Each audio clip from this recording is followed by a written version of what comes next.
Nice to be here and really interesting talks. I really enjoyed Francesca's talk. I totally agree with everything that she said.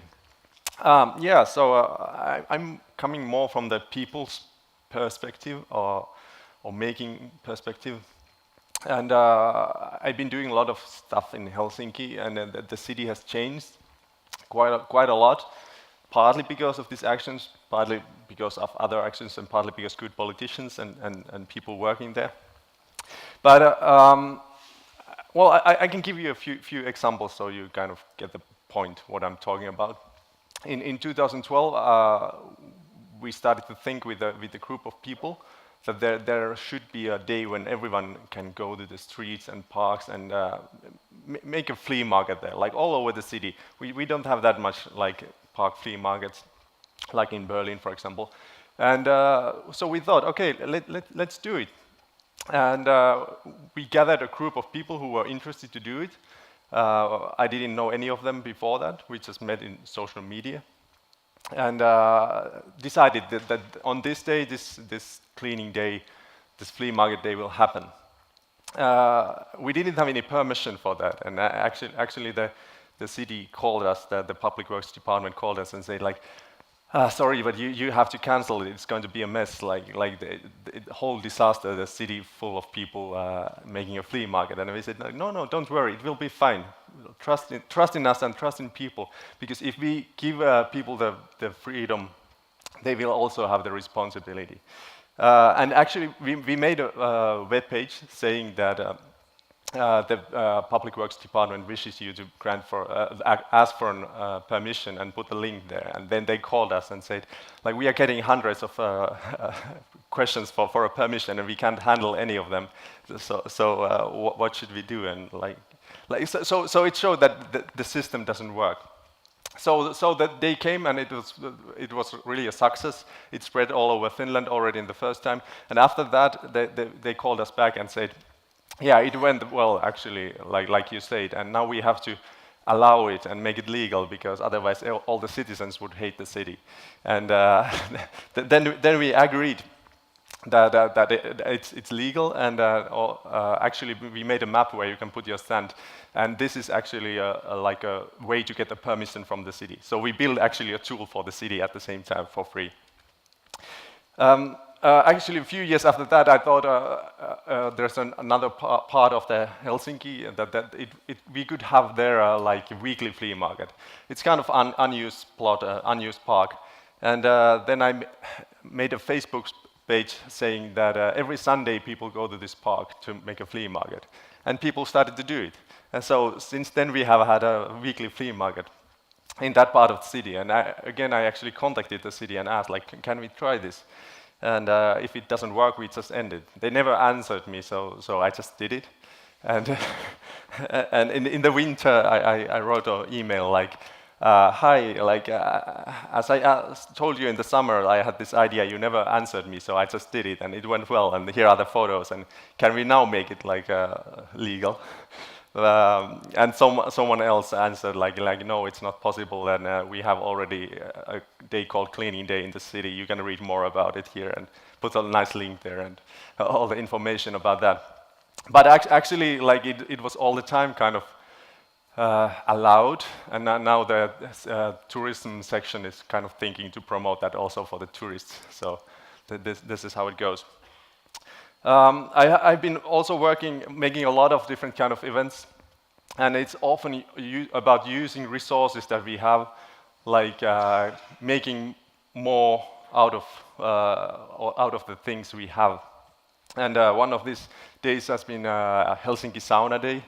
So actually in Finland we have 5.3 million people and about 3 million saunas.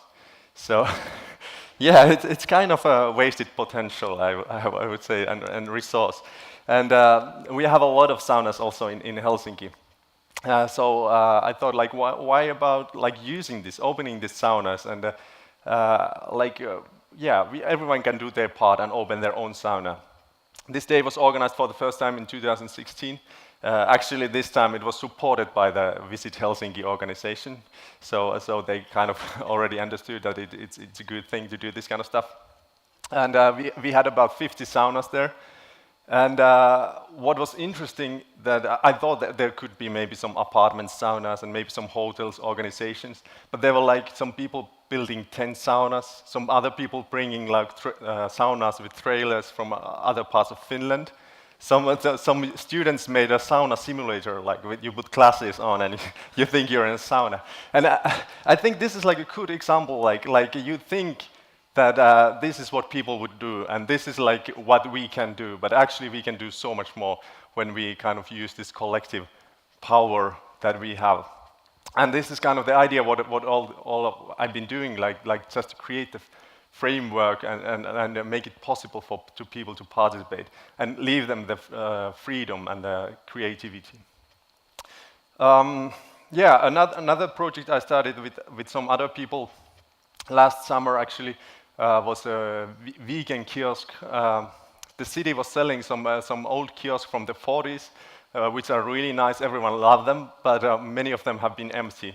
These kiosks had been empty like for 2 years or something at least. And the city was selling them, and with a group of people we started to think, what about if we make a crowdfunding campaign and buy it and turn it into a vegan kiosk? And we had 8 days time to get the money before the auction. It was sold in an auction. And we got 40,000 euros, and we won the auction. Actually, at the moment when we won it, we didn't have the money yet, we didn't have the company, but we said that it will be fine, like we will get the money.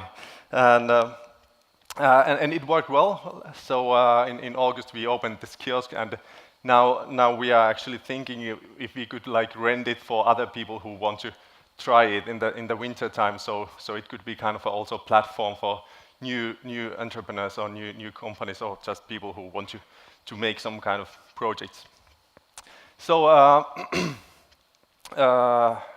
yeah, well, maybe one more project from this year. I've been working also a lot with urban art, street art. We had actually zero tolerance in the city until 2008. So all street art was removed, even the legal works. And we have tried to change the attitude of the city towards street art. Now it has finally worked, and some other people have also started to do things. So yeah, I'm talking about we, but I'm actually like working with a lot of different kind of people. And actually for all the projects, there are like different group of people who is interested in this topic. And this summer we started a project called Pasila Street Art District. Pasila is a neighborhood in the 70s, which is infamous for the grayness. So everyone wants to have their color and art. All the citizens there who are living there, they have been asking art since it was built in the 70s. So it really needed it, but the city has done nothing. So this year I just said, okay, this is going to be a Pasila Street Art District. And the media started to write about it, and people asked me, like, how did you get the permissions? And I said, I don't have any permissions yet, but like now it's written everywhere. All the people back up us, they have to give us the permission.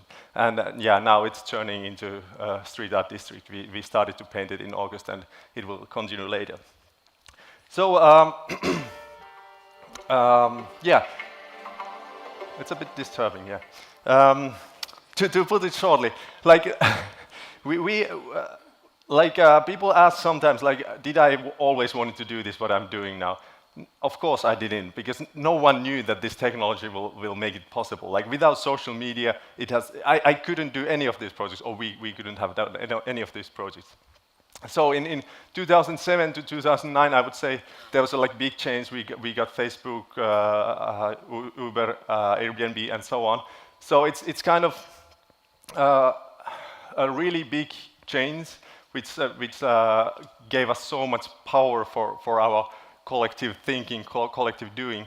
And I think now we are kind of going to the next phase now with the cities, and like Francesca was telling, we kind of have to take the control of it and do things together with people, do things together with the public sector and with the private sector. And I also agree with the crisis of democracy, and that cities are actually the solution for that, because in the cities we can really find that true democracy get like really people participate and make things together again. Thank you.